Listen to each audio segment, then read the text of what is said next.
Eu percebi uma coisa.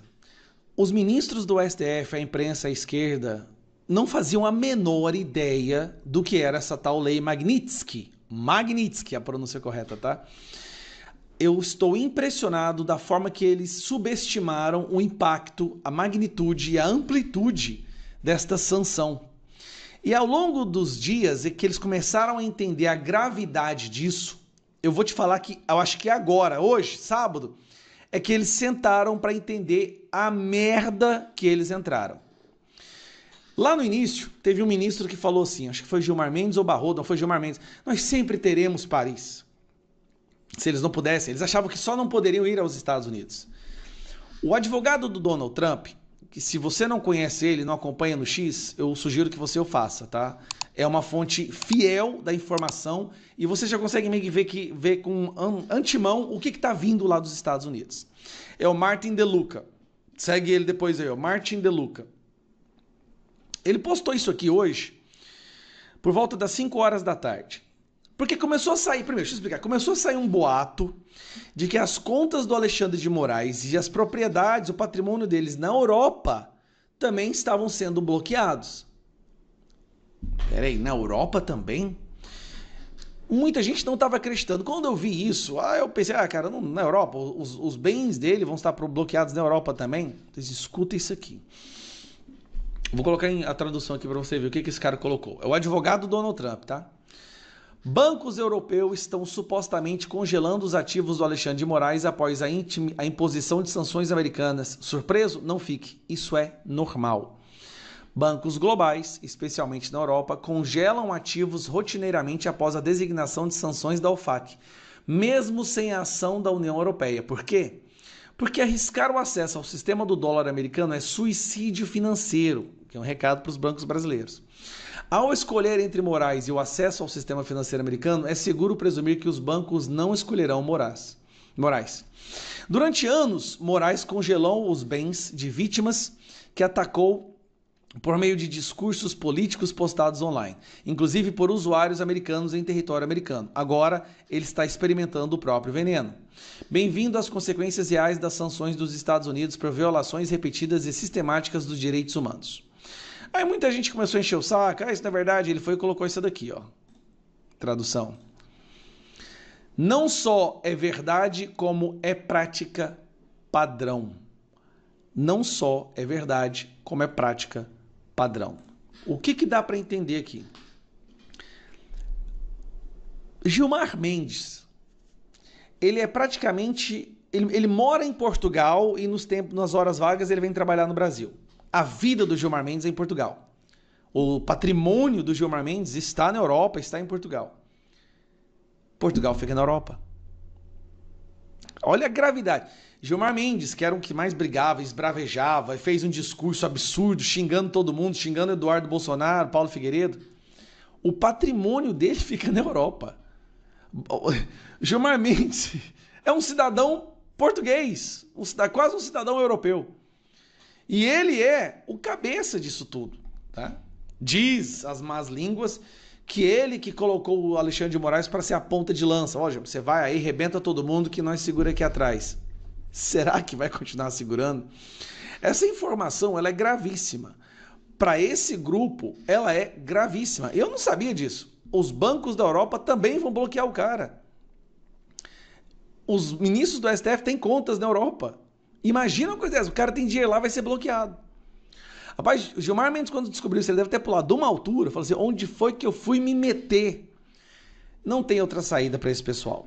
Eles podem esbravejar, eles podem fazer o que eles quiserem, como eu disse, podem prender algumas pessoas aqui, vai ter busca e apreensão, a gente já está esperando isso já é normal do Moraes. Mas as consequências das suas ações serão terríveis, drásticas, irreversíveis. Tudo pode voltar ao normal. Tudo. Na minha opinião, se o STF larga a mão do Moraes, deixa o Moraes quieto, Moraes vai ter que sair do STF, não tem como ele ficar mais, impossível. Eu acredito que tudo se acalma. Eu acredito que tudo pode voltar ao normal. Mas como vocês sabem, eles estão tão inebriados de poder há tanto tempo, cercado de um receptáculo de puxa-sacos impermeáveis. Eu acho que eles não vão ouvir mais nada da voz da razão. Vai ser terrível. Se tudo continuar nesse caminho, em breve nós teremos a maioria dos ministros da Suprema Corte Brasileira sancionados por uma lei que foi criada para punir terroristas, traficantes e violadores de direitos humanos. Como que vai ficar a credibilidade dessa corte diante do mundo? É inegável que hoje a esquerda, a imprensa, os ministros do STF tremeram ao ver milhões de pessoas em várias, dezenas, se não centenas de cidades do Brasil. E assim, algo mudou, qualquer um pode perceber isso. Parece que o povo perdeu o medo e agora, meu amigo, ninguém segura esse movimento que está começando. Mas eu acho que isso não fez muito bem para a cabeça do Lula e para sua turma. Com certeza, ao ver milhões de pessoas indo para as ruas pedindo fora Lula, fora Moraes e sem medo de ir para as ruas, algo que eles fizeram de tudo para que isso não acontecesse e por isso fabricaram o 8 de janeiro, o Lula hoje basicamente declarou guerra com o Donald Trump. Não tem explicação, ele deve estar lelé da cuca. Primeiro, o presidente do partido, o novo presidente, que é o Edinho, disse isso aqui, ó. Trump é o maior líder fascista do século XXI, diz Edinho Silva. Edinho Silva, gente, é o novo presidente nacional do PT. Isso aqui tá chegando lá nos Estados Unidos agora, tá? O cara disse que, ó, nós estamos enfrentando o maior líder fascista do século XXI, que é Donald Trump. Ele é o representante do fascismo.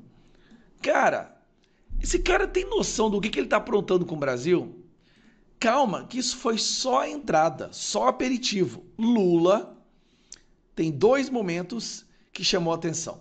Primeiro, ele admitindo que partidos de esquerda quer transformar o Brasil num socialismo. Presta atenção. É muito pouco para um partido de esquerda.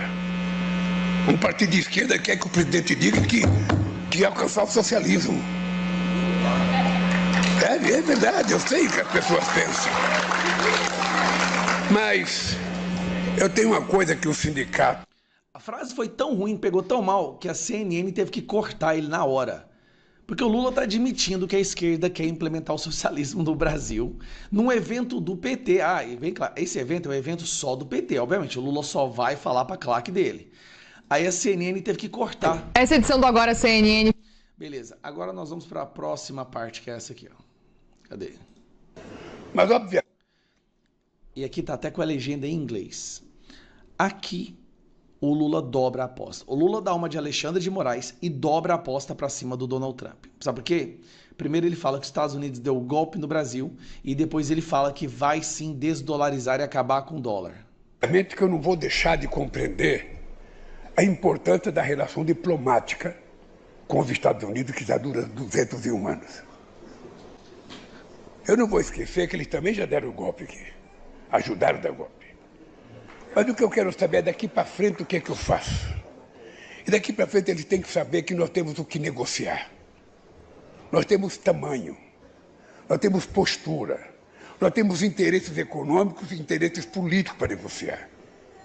Eu não vou abrir mão de achar que a gente precisa procurar construir uma moeda alternativa para que a gente possa negociar com os outros países. Eu não preciso ficar subordinado ao dólar.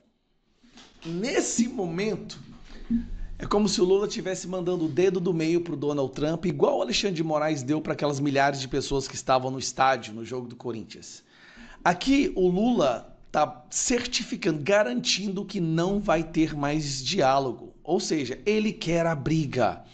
Entenda isso de uma vez por todas. Por que o Lula quer a briga? O Lula precisa dessa briga para ter alguém para culpar da quebradeira do Brasil que já vai acontecer por conta dele. Ele sabe que ano que vem o Brasil vai quebrar completamente. Ele precisa produzir essa briga. Ele precisa brigar com o Donald Trump para jogar a culpa para cima dele. E vai ter toda a Globo, Estadão, Folha de São Paulo, aquele jornalismo todo trabalhando nessa narrativa. Lula não quer resolver o problema. Na verdade, ele vai usar o problema para esconder o verdadeiro problema. Fez sentido? Aqui, meu amigo, o cara tá completamente Lelê da Silva, assim, ele realmente não tá pensando bem, ele deve ter visto essas milhões de pessoas nas ruas hoje e surtou. E para concluir, que dia Magnitsky, não foi não? Pessoal, que dia Magnitsky foi esse? Que coisa linda! Milhões de pessoas, as ruas, Goiânia, eu nunca vi tanta gente na rua em Goiânia. Foi impressionante. A tirania acabou. A gente só não pode ter medo novamente. Eu, sinceramente, não sei mais o que fazer. Isso aqui é urgente. Uma coisa eu tenho que falar do Alexandre de Moraes. Ele está nos ensinando que a perversidade, a maldade que um ser humano é capaz de ter e praticar é muito pior do que a gente via em filmes de ficção. A realidade que o Alexandre de Moraes está nos apresentando é pior do que os piores filmes e piores obras de literatura que a gente já leu. Há 2 dias eu mostrei para o Brasil essas imagens aqui que chocou todo mundo. São as imagens do Daniel Silveira, um preso político, o Magnitsky brasileiro, que fez uma cirurgia, teve infecção, a situação está piorando, a perna, olha a situação que a perna dele está. Eu mostrei isso aqui tem 2 dias. Pois escuta isso aqui, a situação do Daniel Silveira piorou muito hoje. Ele teve febre hoje 2 vezes, como vocês sabem, quando está com febre é porque tem uma infecção. E eu vi uma postagem do advogado dele, o Paulo Faria, e o Paulo Faria, eu comecei a conversar com ele, olha o desespero do advogado do Daniel Silveira. Ele falou assim, ó, estamos tentando no plantão do STF, até o oficial de justiça do STF estou pedindo ajuda, o médico pediu com urgência, ele está preocupado. Pode ter havido um derrame na perna dele e precisa verificar se é infeccioso ou não. Fazer exame de sangue e ressonância. Estamos apavorados, amigo. Já peticionamos no processo o parecer médico. E o parecer médico é esse daqui que eu quero mostrar para vocês. Ó. Cara, isso aqui é surreal. Ele mandou para o relator do Supremo Tribunal Federal, Alexandre de Moraes. Ele colocou, ele descreveu aqui exatamente o que o médico está falando que está acontecendo. Cara, eu sinceramente, eu tô chocado com o nível de maldade desse Alexandre de Moraes aqui. Olha isso daqui. Em 3 de agosto de 2025, a mãe do requerente, após fazer a visita ao seu filho, entrou em contato com a defesa para informar que o senhor Daniel Lúcio manteve um quadro febril por 2 dias, tem 2 dias. Nesse diapasão, a defesa entrou em contato com o Dr. Raimundo, da ortopedia e traumatologia, responsável pela cirurgia e acompanhamento pós-cirúrgico do Daniel Silveira, e informou a situação relatada pela genitora. Em seguida, o médico informou a necessidade urgente do requerente retornar para o hospital para fazer a avaliação médica especializada com exames complementares de imagens, tais como ressonância magnética e exames laboratoriais, a fim de afastar a infecção articular e, por sua vez, evitar riscos inerentes a tal enfermidade de elevada gravidade. O advogado do Daniel Silveira peticionou isso, era 5 horas e 40 minutos e até agora nada. Escuta o que eu estou te falando aqui. O Daniel Silveira está prestes a se transformar num próximo Clezão. Pelo amor de Deus, gente. A gente usou o avião da FAB para trazer uma corrupta do Peru em asilo humanitário. E nós temos um ex-deputado federal que, por causa de um vídeo, vai morrer na prisão. Alexandre de Moraes, você quer um outro Clezão nas suas mãos? Você não está entendendo, você está sofrendo a Magnitsky por causa disso que você está fazendo. E você vai realmente deixar um prisioneiro político morrer na prisão, porque você não consegue liberar ele. Eu não estou pedindo prisão domiciliar, não. É liberar ele para ir para o hospital. Hospital, gente. Nós estamos pedindo para o Daniel ir para o hospital receber o devido tratamento. Não é ir para casa, não. E o advogado está desesperado. A mãe do cara está desesperada. Ninguém sabe mais o que fazer. Enquanto isso, a situação dessa foto aqui já está bem pior. Olha aqui, isso aqui é dia 30 de julho. A situação do Daniel Silveira agora piorou muito. Ele está com febre há 2 dias. E não há estrutura onde ele tem agora para cuidar dele. Ele precisa fazer exames, como ressonância e outros. Pelo amor de Deus, que nível de maldade é esse? Quer que eu te conte a pior? O diretor do presídio entende que o Daniel Silveira precisa ir para o hospital, mas há um comando direto do Alexandre de Moraes, tirando a prerrogativa. Você sabia que isso é uma prerrogativa do diretor do presídio? É o diretor que decide se a pessoa pode ir ou não. No caso do Daniel Silveira, não é não. O diretor não pode decidir sobre um prisioneiro do presídio dele. Tem que primeiro o Alexandre de Moraes liberar. Porque se o Alexandre de Moraes liberar e o diretor mandar, o diretor cai no inquérito. Cai no inquérito. Pode ir preso. Puta... Desculpa. O que está acontecendo com o nosso país, gente? que está acontecendo com o nosso país? Nós vamos ter mais um prisioneiro político mesmo? A situação do Daniel Silveira é essa. E ele finge que não está vendo, finge que não é com ele. O cara fez um vídeo, meu Deus. Um vídeo. Enquanto isso está soltando todos os corruptos do Brasil. Janones tapinha nas costas, assumiu que roubou. O outro gravou um vídeo e vai morrer na prisão.